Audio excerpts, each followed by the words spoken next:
Eu falei ontem, antes do jogo. Não dá nem para dizer que eu estou sendo oportunista. O elenco não é fraco, o Botafogo não tem essa carência toda que o pessoal quer convencer a gente. Senão a gente vai passar o resto da vida falando não ganhou porque não tinha Luiz Henrique e Thiago Almada. Nós temos elenco, nós temos jogadores que estão num processo de maturação, entrosamento com o resto do time. Então é isso. Ó, separei aqui alguns momentos do jogo de ontem em que eu destaquei claramente o que a gente tem que observar para ver alguns pontos. Nosso primeiro tempo meio sofrível, né? Em diversos momentos perdendo bola, tomando contra-ataque. Por quê? Porque quando não está encaixado, meu amigo, não adianta. Então, esse primeiro momento a gente tem aqui, a tal da saída de 3 está completamente disforme, né? Porque a gente tem o Barbosa e o Jair muito próximos uns dos outros, sendo que a saída de 3 ela se baseia nos dois zagueiros mais afastados, alargando o campo, e o Gregory aparecendo pelo meio. Você até tem a configuração, mas você não tem espaço para sair. E o Juventude faz uma primeira linha de pressão aqui muito bem feita. Você vê que esses dois jogadores que estão na frente do Barbosa e do Jair, eles estão fechando a linha de passe. Então, linha de passe para frente não tem, a não ser que você force. E aqui, esse outro jogador está fechando a linha de passe pelo lado. Então, o Barbosa não tem espaço nem para sair aqui pela lateral, e nem para sair aqui com o Gregory. Ele teria a melhor opção, seria recuar com o Jair. Só que o Jair está muito próximo dele e muito próximo desse jogador de Juventude, que também está em cima dele. Qual era o certo aqui? Era que o Jair viesse mais para dentro da área para que o Barbosa conseguisse recuar o jogo para ele e aí, se não tivesse espaço, ele desse um lançamento para frente. Mas não é isso que acontece, ó.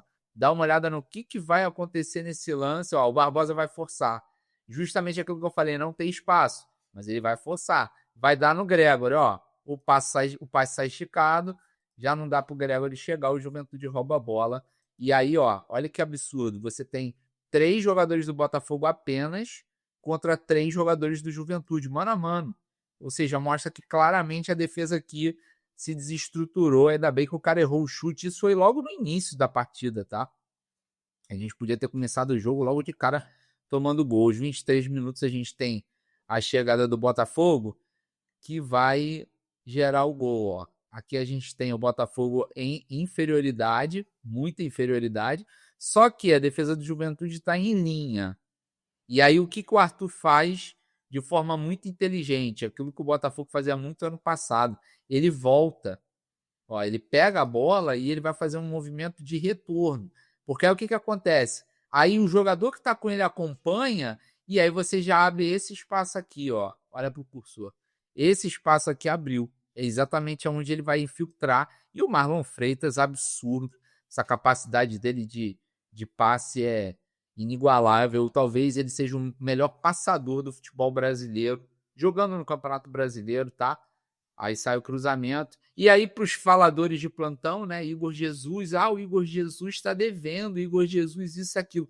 Esse gol, cara, é muito difícil, porque a distância do Arthur para ele é pequena. A bola vem sem peso, sem velocidade. Ele tem que dar força na bola para o movimento de pescoço dele. E o que ele faz? Coloca no cantinho. Absurdo. Por favor, não falem mal do Igor Jesus, não. Pelo menos não na minha frente. Porque o que esse cara é atacante de altíssimo nível. Não dá para fazer esse tipo de questionamento, não, senão vocês realmente estão analisando errado. Aqui já é o segundo tempo, tá? E olha, eu separei esse lance. Olha como a defesa do Botafogo está completamente bagunçada. Aqui você tem o Barbosa lá na frente, Jair e Cuiabano fazendo a última linha, com um espaço enorme entre os dois. O jogador de Juventude, se eu não me engano, é o Batalha entrando aqui nesse espaço. Aí você tem Patrick de Paula, Gregory, Marlon Freitas, tudo bem, é um lance que a gente perdeu a bola e toma contra-ataque, mas isso mostra uma coisa que ficou muito notório para mim. Tanto a saída de bola curta do Botafogo ainda está com muito problema, e aí se a gente não faz o lançamento, a gente costuma errar essa saída de bola, pelo menos é o que vem acontecendo nesse início, e quando a gente erra, a recomposição está descoordenada. Isso é algo que o professor Renato Paiva tem que atacar com urgência.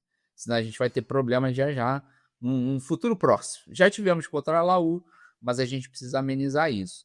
Aí sai esse contra-ataque, bola no pé do Batalha, que dá um chute horroroso, graças a Deus.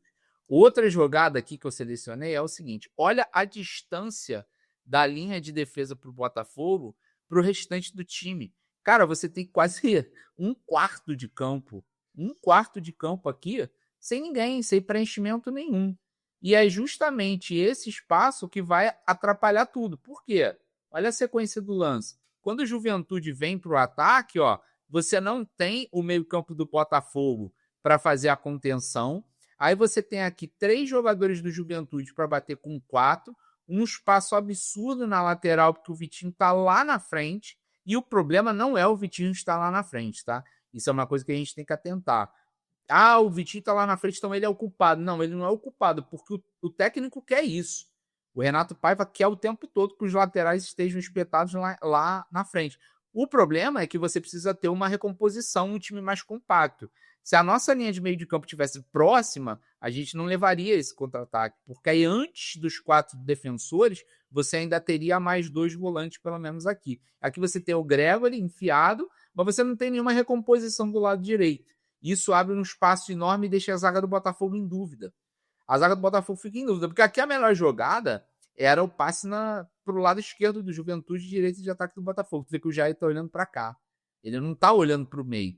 E aí isso, de certa forma, gera dúvida, desguarnece o meio do Botafogo e o cara faz a finalização para a defesa do John. Agora, aqui, ó, você já tem um ataque com o formato que o Renato Paiva quer. São 4 jogadores do Botafogo contra 3 do Juventude. E é exatamente assim que você abre espaço. Porque à medida que os defensores vão dando bote em cima de quem está com a bola, vai sempre sobrar um jogador. Então, nesse momento, parece que eles estão cobrindo. Só que olha o Santi Rodrigues aparecendo aqui na esquerda. Ele vai descer e ninguém vai conseguir cobri-lo, porque você vai ter que fechar os outros 3 jogadores do Botafogo que estão mais próximos. Aí o Arthur vai fazer a jogada, ó, jogada inteligente, toca para o meio, Igor Jesus deixa passar, Santi de cara para o gol, ao invés de bater de canhota, ele quis ajeitar para a direita, justamente para o meio, e aí dá tempo do zagueiro chegar, tá? Esse é o lance do segundo gol do Botafogo, e aí eu pego o lance na origem, porque aqui o Botafogo encaixa a saída de bola curta, e ele vai conseguindo o que o Renato Paiva veio falando nas entrevistas, ter superioridade numérica em todos os setores. Olha que lance sensacional. Se ele conseguir implementar isso, cara, aí a gente fica forte. Ó, aqui você tem 4 jogadores do Botafogo para 3 do Juventude. Já fica mais fácil sair a bola. Repara, o John tem a opção perto dele, que é o Jair. O Jair tem a opção com o Marlon Freitas. Marlon Freitas vai receber essa bola. Novamente estou mostrando aqui para vocês, são 4 contra 3. Quando esse jogador do Juventude se aproximar do Marlon Freitas, sobram 2 do Botafogo. Para receber a bola, o Marlon Freitas pode até escolher. Ele escolhe o Gregory, que é quem está mais próximo, avança, já saímos da primeira linha de pressão. Chegou na segunda linha, que é a linha do meio campo, o Juventude já está desorganizado. Por quê? Porque ele só tem 2 jogadores nessa faixa de campo, enquanto o Botafogo tem 5. Fica muito fácil para você trabalhar a bola rapidamente com passos curtos, quando você está em superioridade numérica. Mas aqui a gente já pode dizer que o encaixe do Renato Paiva funcionou. Por quê? Olha o Cuiabano aqui na ponta esquerda, alargando o campo, né? E aí você tem mais 2 jogadores aqui no meio que estão recuando para o setor de meio campo para trazer justamente a superioridade numérica. A jogada vai acontecer. Ó, o passe. Savarino vem buscar o jogo. Olha o que o Savarino está fazendo, gente. Papel de meia. Tá vendo?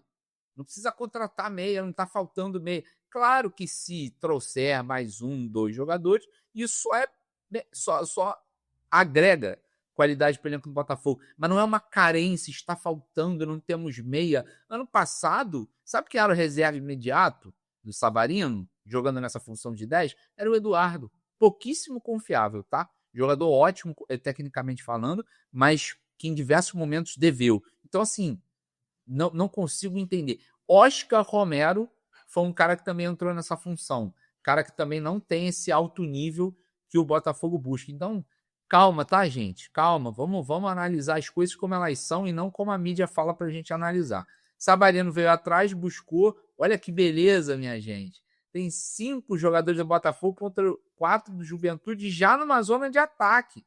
Aqui a gente já está se aproximando do chamado terço final. Então, mais uma vez, a gente teve superioridade numérica na saída de bola, a gente teve superioridade numérica na intermediária de defesa do Botafogo chegando na linha de meio de campo, e a gente tem superioridade numérica no terço final, que é exatamente onde você tem que ter. A jogada sai com muita naturalidade. Aí o Matheus Ponte faz a infiltração, olha ele aqui.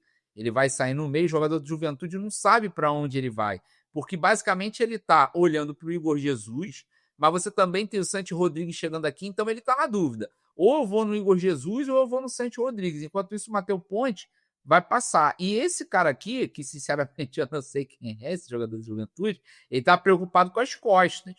Então olha que movimentação bem feita. Matheus Ponte passa, né, como uma bala e chega na frente para empurrar para dentro. É que eu separei mais um lance que a gente de novo tem superioridade numérica. Novamente o Botafogo vai ter 5 jogadores contra uma linha de 4 do Juventude e a jogada vai transcorrer com o Matheus Ponte de novo. Ele cruza muito bem de novo. E aí o Igor Jesus, monstro, já domina fazendo um pivô, girando, batendo de canhota.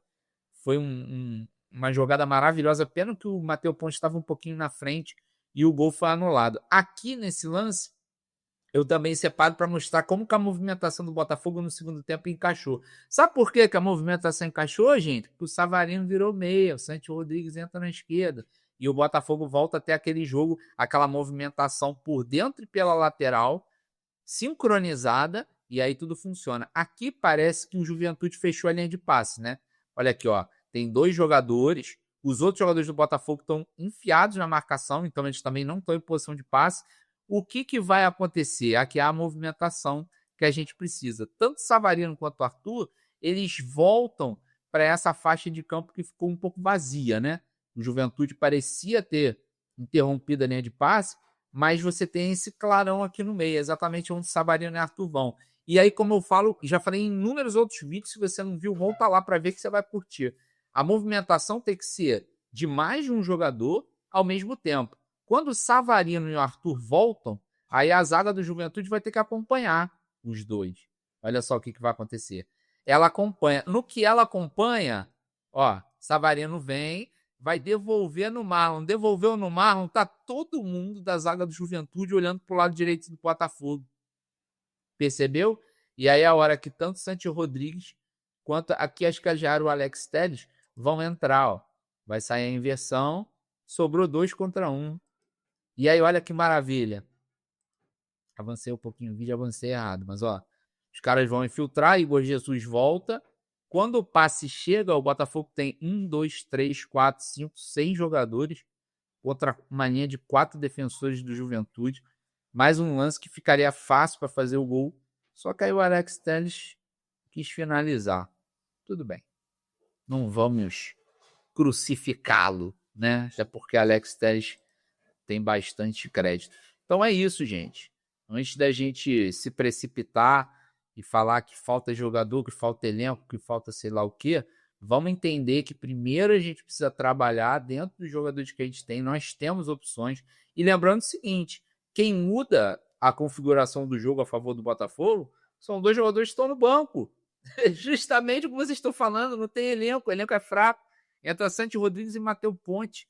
Cara, o Matheus Ponte deu uma dinâmica absurda, porque ele soube entender direitinho esse movimento de vir atrás buscar para ajudar na saída de bola e atacar o espaço lá na frente. Ele fez isso perfeito, de maneira perfeita. E aí ajudou muito na dinâmica. Santi Rodrigues do outro lado, Savarino ficou solto pelo meio, como meia. Porra, tio, de novo, vou falar. Vocês ficaram falando isso, que faltava meia, então agora eu vou perturbar. Mas é isso, gente. No fim das contas, tudo que nós queremos é o bem do Botafogo, é ver o Botafogo forte, e parece que teremos mais um ano forte, se Deus quiser, tá? Estamos no início do trabalho, mas assim, para poucos jogos, a gente já vê alguns avanços bem significativos. Parte defensiva, que a gente ainda tá meio... Eu tô preocupado quando eu vejo esses lances em que o Botafogo não consegue recompor, ou que tem um espaço muito grande atrás da nossa linha de defesa, entre a defesa e o meio campo. Isso aí é complicado, mas o Portuga já tem falado muito sobre isso e com certeza ele está atacando essas situações no treino para a gente ter uma melhora. Tá certo? Terça-feira, tudo nosso, cara bobo dentro do estádio de Tom Santos, é vencer ou vencer, porque primeiro que é o time mais fraco do grupo, segundo que a gente começa a competição perdendo, Então tem que conseguir 3 pontos de qualquer jeito para chegar contra o Estudiantes lá na Argentina numa situação mediana, né? Agora, se a gente chega contra o Estudiantes na Argentina sem nenhum ponto ou com um ponto, aí a pressão é muito grande. Então, terça-feira, vamos para dentro e vamos superar o Carabobo para somar os nossos primeiros 3 pontinhos na Libertadores. Detalhe, no Campeonato Brasileiro nós não tomamos nenhum gol. Foram só 2 jogos, tá bom. Teve jogo com o Palmeiras, lá no Allianz, não fomos vazados. Jogo contra o Juventude ontem foi mais sorte que juízo, não ser vazado, por essas falhas que eu mostrei. Mas caminhamos e vamos em frente. Valeu? Até.